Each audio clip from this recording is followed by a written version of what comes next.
Hey everyone, and welcome back to the Life Unscripted podcast. Today we have a slightly different type of episode planned.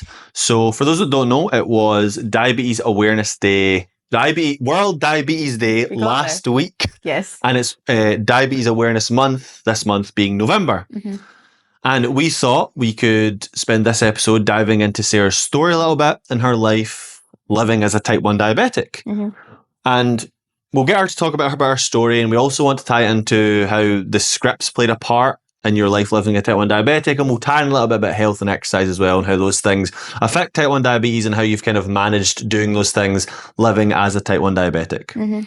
And we thought a good place to start would be to maybe talk a little bit about what type 1 diabetes actually is, just to get everyone on the same page, and then we can dive into everything I just said before. So, Sarah, maybe you could tell us a little bit about what type 1 diabetes actually is. Mm-hmm. So type 1 diabetes is an autoimmune condition, and basically it attacks the body's cells. The body attacks itself. Yeah, so basically there's this little element of your pancreas that produces insulin, and whenever my body attacked itself, it decided to shut off that element of my pancreas.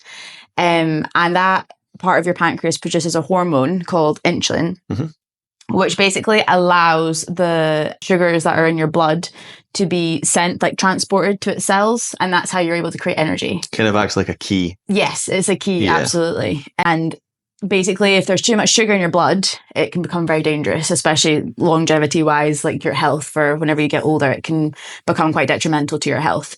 So basically, I have an insulin pump, which is what I use for my treatment. You can use injection pens. Usually, I think the standard procedure now is either being on an insulin pump or injection pens. It's different for everybody. I also have a CGM, which is this little guy on my arm here. So for those that are listening to the podcast, the pump is looks like a little phone with a little screen on it, and it's got a little cord that runs into Sarah. Mm-hmm. And then the CGM is just like a little... It's called a continuous glucose monitor, so it will track my blood sugar with it's kind of like a little chip. It's on a little plastic strip, and it just sits a couple of millimeters into your blood, and it'll go like this and wave up and down into your bloodstream. So as the sugar is going past, it will measure how much sugar is in your bloodstream, essentially.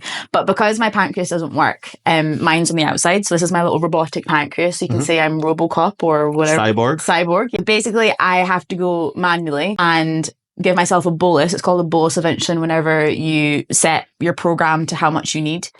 So basically, my pancreas is on the outside of me, and I just have to dictate when I need the bolus of insulin for my food. I've also made a program in here, not to get too technical. I do have a drip feed of insulin going through this tube. It's kind of like a cannula, and it just drops in like minute amounts of insulin throughout the day just to help keep my blood sugars in check.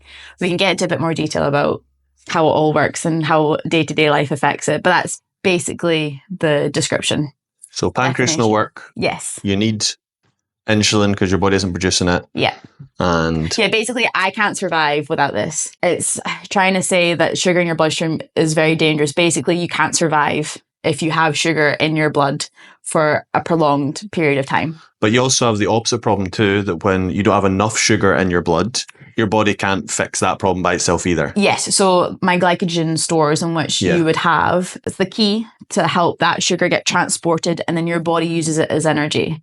The other problem I have is that if I have too much insulin, so there's too much of it and not enough sugar, so they balance each other out, and my blood sugars will drop, but I can't fix that myself either. So I have to eat food or eat sugar to allow my blood sugars to come up. At the end of the day, your body needs to move sugar around to survive, and everyone probably doesn't realize that their body's doing it, but it is. But type 1 diabetic's body isn't doing it. So you need to use these external hormones and devices to do what everyone else's body is doing naturally, which is just moving the sugar around wherever it needs to be in the body, essentially. And to be fair, it was actually quite ironic based off of last week's episode and saying what the script is telling. Like, I want to share what the script is saying to me right now because I feel like I'm having a bit of a script attack. Is that if I can't explain this well, I'm a bad diabetic, which is just ridiculous. But anyway, we can move on. That's not true at all. I think Sarah manages her diabetes incredibly well, and you know what you need to do and when you need to do it, and understanding the jargon entirely is not a prerequisite to being to the boss in diabetes, which you definitely are doing. Yeah, my pancreas basically doesn't work, and I need to use this to live. and you've just explained it really well there. Anyway, I think maybe where we go from here is, so that's roughly what type 1 diabetes is, but maybe we could jump into your story living as a type 1 diabetic. That's something you will know a lot about. Yeah. The life that you've lived, So I think I just mentioned I've had it all my life. So I was diagnosed when I was 3 years old. I'm 27 now, so it's about 24, 25 years that I've had diabetes. I've lived with it my whole entire life. I do not know anything different, which I guess could be taken as a positive. So at the time, my dad was working abroad for work. So we were living in Malaysia for a couple of years. And being diagnosed in a foreign country, I guess for parents of a 3-year-old, I have an older brother as well. So he probably has some story as well there about my diabetes. But for my parents specifically, it must have been very, very hard. Being diagnosed in a foreign country with a medical service that you're probably not very used to and a culture that isn't familiar to you, and you're away from home, away from your family and loved ones, and you have a 3-year-old who's just been diagnosed with type 1 diabetes back in 99, it would be in the 90s, or late 90s even. So medical treatments were very, very different back then.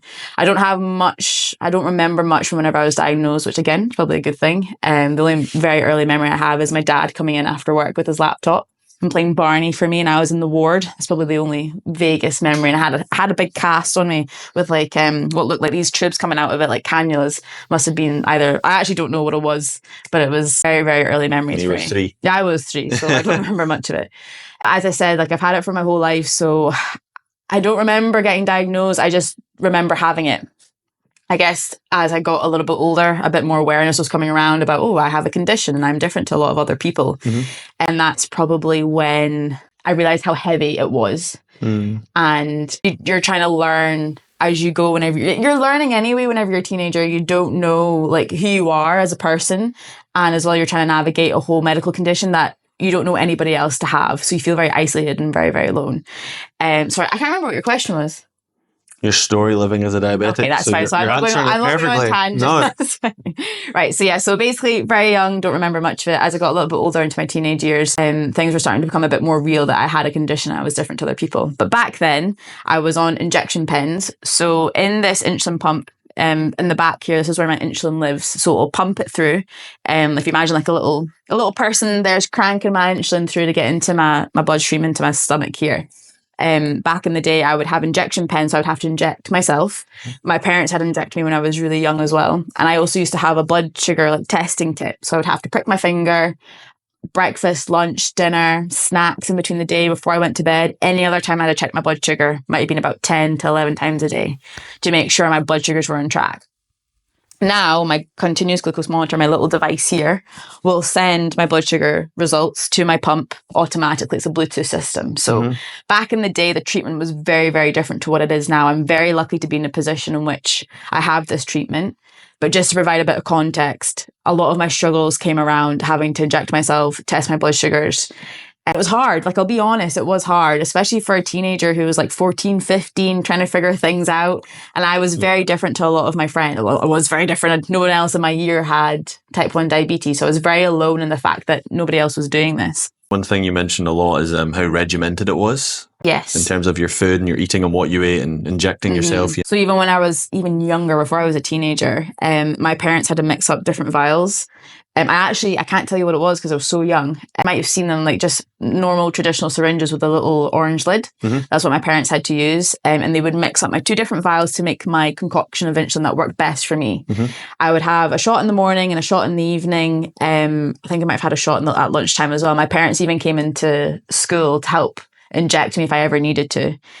But basically it was very regimented. I had to have breakfast at a certain time. I would have the same breakfast. Lunch would be very similar to, and I would have a certain amount of food for dinner or whatever. Wasn't really allowed chocolate or snacks. It would make my blood sugars rise too much. It was a very strict regime, but not because that was being enforced upon me. It was just the treatment back then. Now, again, it's very different. Yeah, so I was going through teenage years. That was probably the toughest time I found. As I got a little bit older, I started to realize a bit of self-acceptance. But I wouldn't be lying saying that there has been a few struggles. And I think building awareness around this and for other type 1 diabetics is really important, because whenever I was younger, I didn't know other people struggled with it. And I really do want this to come across as a positive episode. I don't want to be too doom and gloom, but I can't not talk about diabetes and not talk about the struggles of it, because I feel like people look at me and think, she's got her shit together. She knows what she's doing. I'm very well controlled, and I have the support around me to come across as if I am okay, and I am okay in the grand scheme of things. Of course, everybody has their bad days and whatever, but there was a period of time whenever I was maybe 14, 15, I didn't want to be diabetic at all. I hated myself because of it. I hate having the condition. It was nobody's fault. There was no why, which I think actually was quite hard as well. I always wondered, like, why me? Why was I the one that was diabetic? Why wasn't my brother diabetic? Why was nobody else in my family diabetic? Why did it have to be me? So then a lot of my self-worth and self-esteem was derived by that. But I was a kid. I'm trying to navigate all this whenever I'm a very young person, when I guess that part of your brain isn't fully developed and you don't know what's going on really until probably in the past few years I've realized that diabetes doesn't define me. I am still my own person. And I've also learned about the script. Well, one thing you've mentioned a few times when we've spoken about it is that when you were younger, your identity was tied, or how you felt about yourself was tied to how good your blood sugars were. Yes. So if you were having a bad time with your blood sugars, then it wasn't just bad blood sugars, it also meant you were a problem too. Yeah. As a person. Actually ended up in me not looking after myself very well. So I lied about my blood sugars. I lied about them to my parents, which I know was not the right thing to do. But I just wanted to be perfect. I wanted to have the perfect blood sugars. I wanted to be in range the whole time. I wanted my parents to think I was the perfect child. I wanted my doctors to think I was the perfect patient. But with having type 1 diabetes, it's not like you take a pill and it's fixed. I have hundreds of decisions that I need to make in a day, depending what the temperature is, how I'm feeling. Now, as a woman, depending on my cycle, because insulin is a hormone, it becomes very resistant when other hormones are getting involved. It really changes within your cycle, within the month. There's so many things and so many variables that one day I could do one thing and it wouldn't happen the day after. So for me to put all of my self-worth onto my blood sugars is ludicrous. It's absolutely crazy, because I can't tell you what my blood sugars are going to be in the next couple of hours, because I can't control. I can control as much as I can with whenever I'm calculating. So basically, whenever I eat food, my insulin calculations are dictated on how much carbohydrate I eat. So if I'm eating a sandwich, in one slice of bread, there's approximately 18 grams of carbohydrate. 2 slices of bread, 36. Does that mean 36? Yeah. Oh, yeah. Sorry, my maths isn't great. But in a sandwich, it'd be about 36 grams of carb. I can now put that into my insulin pump. And very lucky now this has a wizard, so it can calculate basically my ratios and things, not to get too technical. I then bolus for that. I actually just lost my train of thought, so that was great. But one thing that showed me how much everything affects it, I thought was wild, is when me and Sarah we went away. And we were in a hot country, and how much just that temperature change affected your blood sugars. Like, it was just wild to me that it's obviously affecting my blood sugars too. I've just never thought about it. My body's obviously dealing with that itself, but it was just wild to see how much that stuff affects. Obviously, food's obvious. Like, you eat a bunch of sugar, blood sugars are going to go up. That's obvious. But yeah, things like temperature and stuff, and like you were saying, your cycle. Now living with you and seeing that stuff affect you, it was just, I just never thought about it at all before. Yeah, so basically whenever I was younger and I was lying about it, it was all because I wanted to be perfect. I wanted my friends to think I was normal. I didn't want to have the condition, and I wanted everybody around me to think I was this star for having the perfect blood sugars and whatever. So I spent a couple of months of my teenage years not really looking after myself properly. But I wish back then I knew that it was completely normal to feel like that. I felt really alone. I didn't know anybody else who was diabetic. And actually, whenever I guess I got caught or I got found out that I was lying about my blood sugars, and I then spoke to my consultants and doctors, they said to me it was really normal, but there was no awareness. And that was a good few years ago now.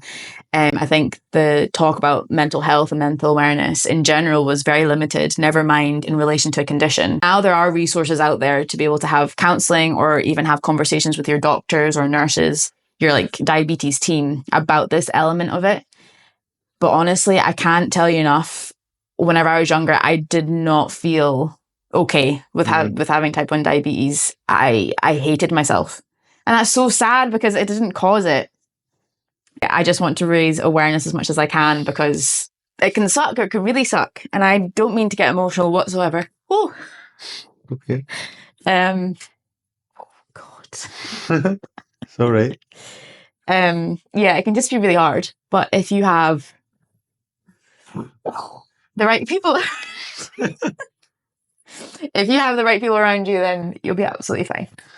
To maybe take this in a slightly different direction, then you've said that over the past few years, you've ended up in a pretty good place with it, and now you're saying you're in a better place than ever. Yeah. Opposed to, in contrast to what you were just saying about when you're younger and really not feeling good about yourself at being a type 1 diabetic. So what's kind of changed over the last few years and more recently over the last couple of years that's really taken you to this much better place with it? So I think realizing that the condition doesn't define me, like I am my own person. And I think after meeting you and learning about the script, I've really, really been able to disassociate. And this is again why I wanted to bring it up on this episode, because for even if you are diabetic or not, knowing about the script can be the key to so many things to help in your life.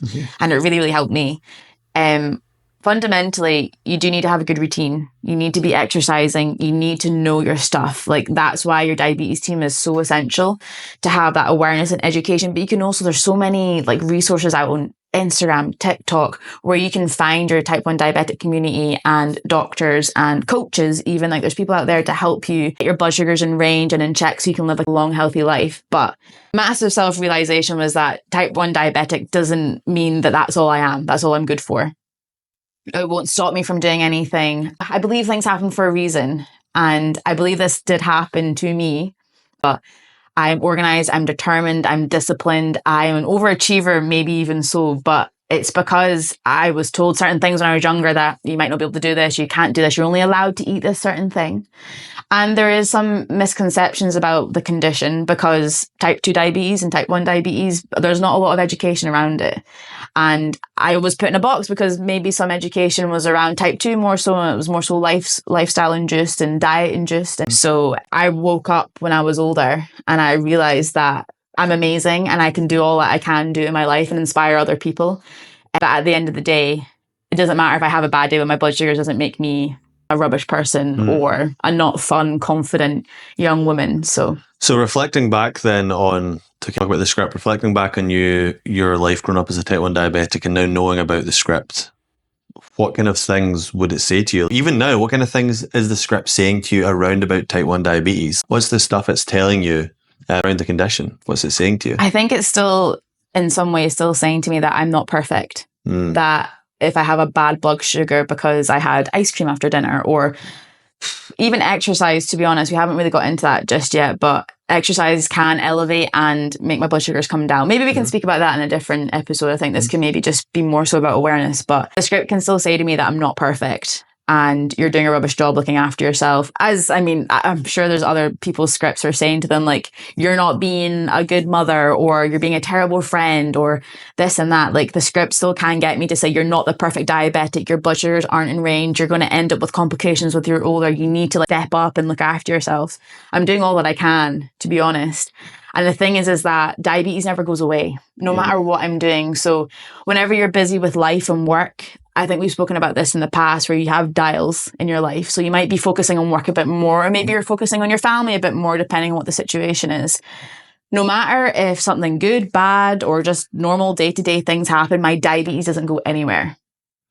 So I actually remember whenever I was at university, I was offered a massive opportunity to go work abroad. I accepted. I was dating this guy at the time. It was a relatively new relationship. And I was navigating all these things. I was navigating the end of university, leaving your friends, leaving my boyfriend at the time, leaving my family, starting a brand new career and job, which I never thought I'd get the opportunity to do. All the while I was diabetic. It all just became a bit too much and I had a bit of emotional breakdown. But at that time I realised it was okay to ask for help. So I rang my mum and I was like, listen, I'm not okay. I need to come home for a couple of days. And with all aspects of life, I think it's just to remember you need to take a beat sometimes. And I think what is key for those type 1 diabetics is to have the support around you and to ask for the help whenever you're not okay. I think more so now I've had a better mental attitude towards it, and the fact that I'm not going to be perfect every single day. I need to take my lunch at work whenever it gets too busy. I need to make sure I leave work at a good time. I need to make sure I eat all my meals in the day. That's what I mean by having that good basic fundamental routine. You need to eat when you're supposed to eat. You're meant to exercise if you can, rest when you can, and make sure you get enough sleep. If I get those fundamentals in, and even at that, my blood sugars might rise. It might not be perfect for a couple of days, because one of the variables is that stress can elevate my blood sugars. So, and I might just not feel good for a few days, but I think it's just remembering that the script. Like, I'm not the script, I'm my own person. So if it says to me I'm not perfect, I don't need to be perfect. I think that's the real answer. You probably, you more like beyond the diabetes, you just have a bit of a perfectionist script in general. Oh yeah, for sure. I can, in a sense, try and relate to that. Like for me, because it's true. Now I've lived with you for a couple of years. I even see it. I'm going through life and I'm working on my business. I'm exercising. I'm sleeping good. Eating good. I'm seeing my friends. But still, life throws curveballs and shit happens, and I still have shit days. And then the script tries to convince me that I'm shit because of that, and that's not true. And it's so true for you, watching you, in terms of like, you could be doing everything right, and your blood sugars are still just like, fuck it, today we're going to be bad, and then it's this nothing on you. And even if you were eating foods that are making your blood sugars go wacky, it's still, the script still wants to try and pull you in, right, and make you feel bad about being diabetic and you're not perfect and you're messing up. You know? And I think it's the same even with, like, if you're trying to lose weight, if you have one bad day, it doesn't matter. It's the fact if you have multiple consistent bad days, you're going to put on weight.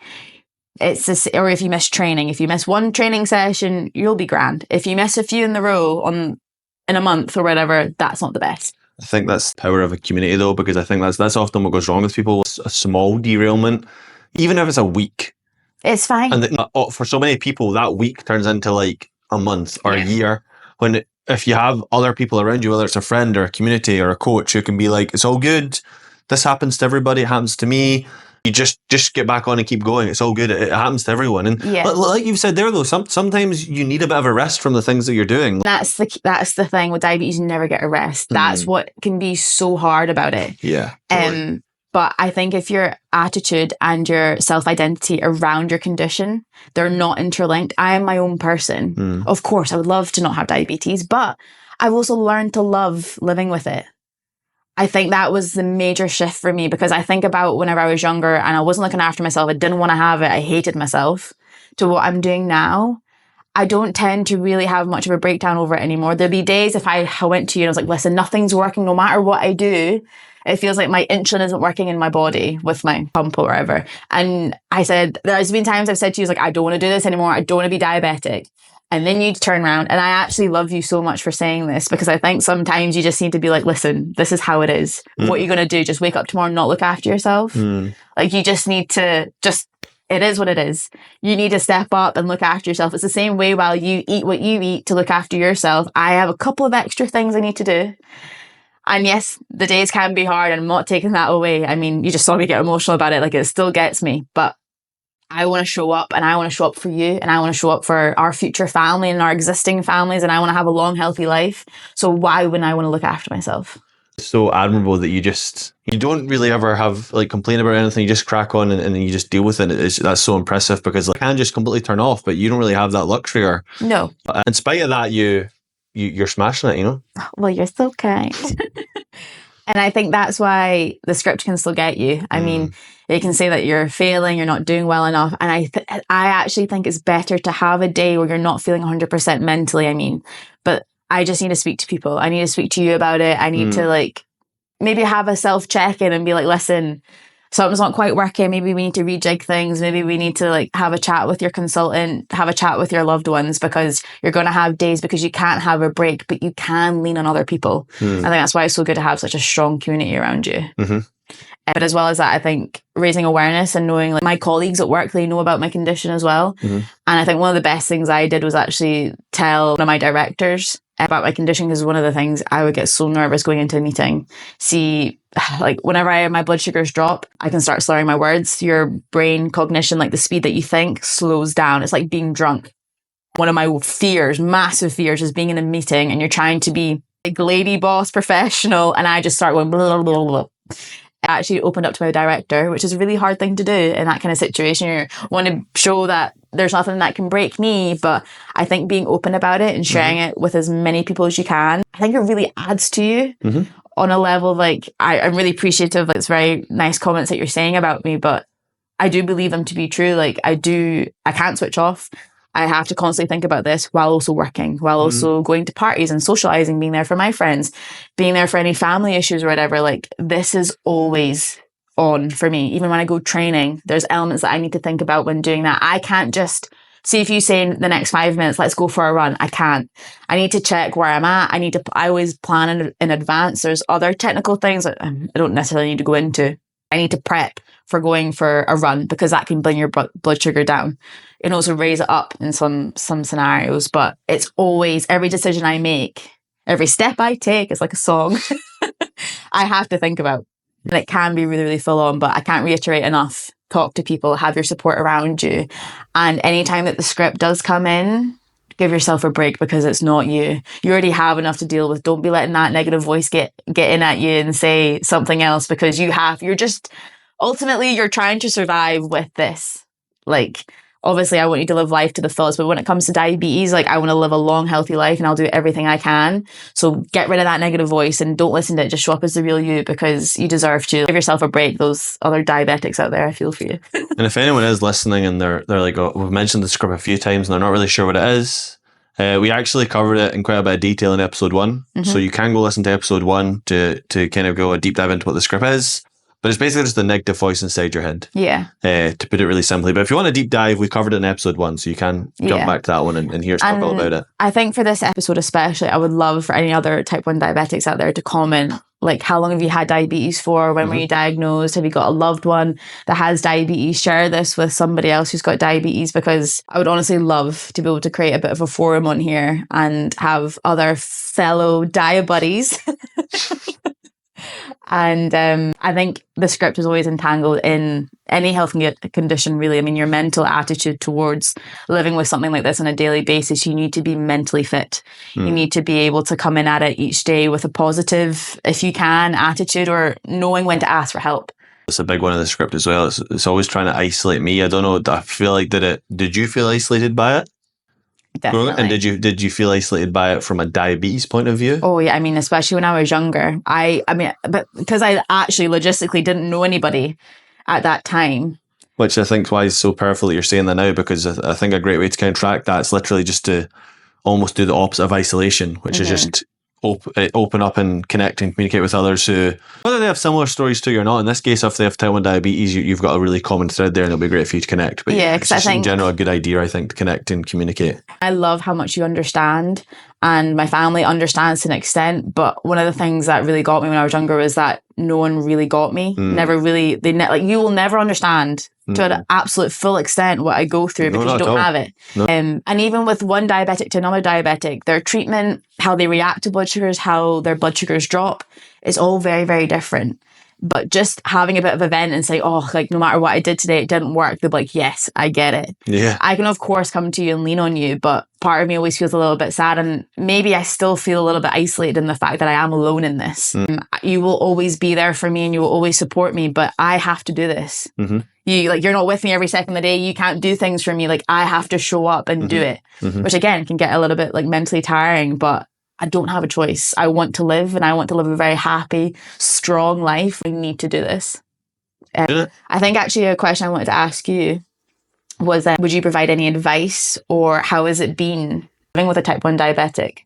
Well, we've obviously had an amazing time living together, but I think I've just never made it like this taboo thing. It's just part of who you are, and it's just part of our relationship. It's not like it's this additional or other thing. Like, I've just never thought about it any other way, to be honest. I talk about it very openly and very normally with you. Like, from the very beginning, I've just completely, in my head and in our relationship, just normalized the fact that it's there and not made it like a weird or taboo or odd thing. It's just part of who you are. And as much as I can be there for you, I just focus on being there for you, whether that's when you're low, going to get you some medicinal snacks in the kitchen. Maybe you're having a rougher night and your blood sugars are high and you can't get to bed. Just trying to be there with you and chat and have a bit of fun in that situation that's not ideal. I think that's all I've really ever done. I'll be there as much as I can. Like you say, there's only so much I can do. At the end of the day, I'm never going to fully understand. I'm never going to live it, and it's something you're going to have to deal with. But as much as I can be there for you, I'll be there. And just normalised it as much as possible. It's all good. Like, Scripts always said to me, you're such a burden to Chris. Why would he want to have a diabetic girlfriend? It's made you who you are, and I love you. So why would I want that thing that's such a big part of your life that's made you who you are to go away? True. Because if you'd never had it, you wouldn't be the same person that you are today. I think just thinking about it now and realising whenever I was younger, like, my identity issues around the condition, I think in a major way, I'm not going to cry again. But whenever we first started dating, diabetes and dating and everything was always I was always very, very nervous about it, because one, not any normal, nice person wouldn't not date you for having type 1 diabetes. That's just crazy. However, the script can make you think I'm weird because I'm not fully functioning. There's something different about me or whatever. So I think throughout our whole relationship, and especially at the start, you've always just seen me for me. And you've never seen me for my diabetes. It's always just been about me. And I think you've kind of healed that part of me that always really struggled with my identity and my condition being all entangled in one. And you just saw me for myself, which is incredible. We've also almost had we've had a lot of fun with, like, instead of it being a burden, we've tried to have a lot of fun with, like, you know, what foods work. And it's like for your breakfast, for example, I discovered that eating eggs worked really well for you. And it's just kind of been a bit of fun experimentation about, like, oh, what's working, what's not, like, just a bit of back and forth. And I think me taking a little bit of time to try and understand diabetes from your perspective, and then just, you know, what it is in general a little bit, it's really, really helped. Rather than being in the dark about diabetes in general, what it is, but then also from your perspective, what it is. Like, I think trying to have a bit of understand about those things and just hearing your story around it's really helped as well. But also understand about the script and, like, what the script's saying to you and how the script's getting you around, it's really helped as well. Because when I understand your story and then have a bit of an insight into how the script's lacking you, I can then give you a bit more of a wide berth about, like, how you're feeling about it and when to, like, push you a little bit, when to pull back, when to, like, be there for you and around the condition and all that as well. So I think all that's been super helpful for the two of us, because the script hates it in every scenario, but I think trying to have fun with it. If you're having a bad day with diabetes or not, it doesn't mean that you're shit. It's just it's just a bit of a shit day, you know? Absolutely. But I agree. I think from your knowledge of training and food and nutrition, whatever, from, like, a coaching point of view, I guess, you've been able to help me loads, especially, like, awareness around protein. And I was told by my doctors when I was younger that carbohydrates were the key to, like, making diabetes work. And I was always very nervous about having a very low carb diet. But you were helping me to educate in the fact that if I was to eat eggs in the morning. To elaborate on that, though, it's you don't actually have a low carb diet at all. You actually have a fairly, like, moderate to high carb diet. I think it's more just about, we looked at, like, strategically making certain meals low carb. Your actual diet as a whole hasn't really become low carb, and carbohydrates haven't been bad for you, and you still eat lots of them. I think it was more just strategically, like, in the morning, having a bit less carbs, because you tried porridge and stuff, and that was just massive spike. It was sending you off the edge. And then we experimented with eggs and stuff, and it worked really well for you. I think it was in those instances having a bit less carb really worked for you, like in the morning. But I think having fun with it and it's all about trial and error in those situations, about what food works for you, what exercise works for you, but your support in that. And yes, it was an added benefit that you're a personal trainer and you can provide all your knowledge on it as well. But your support has been endless, which I never imagined a relationship could be like this for me. Largely the things that are good for everybody else are what's been really good for you too. It's like eating enough protein, eating lots of fruits and veggies, strength training, doing some cardio, carrying, like, healthy levels of body fat, sleeping enough, walking. After, like, a big heavy meal like pizza or whatever. Like, to, like, generally manage life stress. All these things have really been massively helpful for your type 1 diabetes, but they're massively helpful for everyone, really, in any situation. Absolutely. There's no invisibility here. I see my results constantly on the daily, and I have to make sure they're within a certain range to live a long, healthy life. Yeah. And given how all-consuming that can be, you manage it really, really well. So thank you. You're very welcome. Please comment, please share with the diabetic community. I want to reach out to many people as I can. Or if you're not type 1 diabetic and you maybe know anyone that is, you should send them this podcast. Yes. So your support, your village that is around you is absolutely key. So please share as much as you can. Share to your loved ones. Sure. The more you want to add before we close off today's episode? No, I hope it didn't seem too doom and gloom. No. I wanted to present the facts, and the fact that, like, type 1 diabetics probably at some point have had a little bit of a struggle, and to raise awareness to that fact and how key it is to have your loved ones around you, have your support system there, your work colleagues, your friends, whoever it is. They really make your day-to-day so much easier. But aside from that, having that identity shift and knowing about the script ultimately was the best medicine for me. I think it's worth saying, though, like, at the end of the day, you still are having struggles. It's just you're no longer, like, you're not defining who I am anymore. You're not letting the script turn, like, something like that into, like, oh, you're a failure, like, not perfect. Just, like, everybody has struggles. You just have this other layer of struggles that comes with type 1 diabetes that to this day still exists, you know? And I love my life, and I'm in such an amazing relationship. I love my job. I've got I love sport, which I think as well for type 1 diabetics can be a bit of a scary thing to try and accomplish and do. Again, we can go into a bit further detail about exercise and type 1 diabetes, but I love every aspect of my life and I'm very lucky. And in a way, I'm glad I ended up having it because it's turned me into who I am, and I wouldn't have met you if I wasn't who I was. So there you go. Yeah. So thank you for tuning in if you made it this far to the end of the podcast. And yeah, we'll be back next week with our regularly scheduled programming. Our regular scheduled program. There you go. Tongue tied there. Okay, thank you everybody. Thank you. See you next week. Talk to you soon. Bye. Bye. Bye.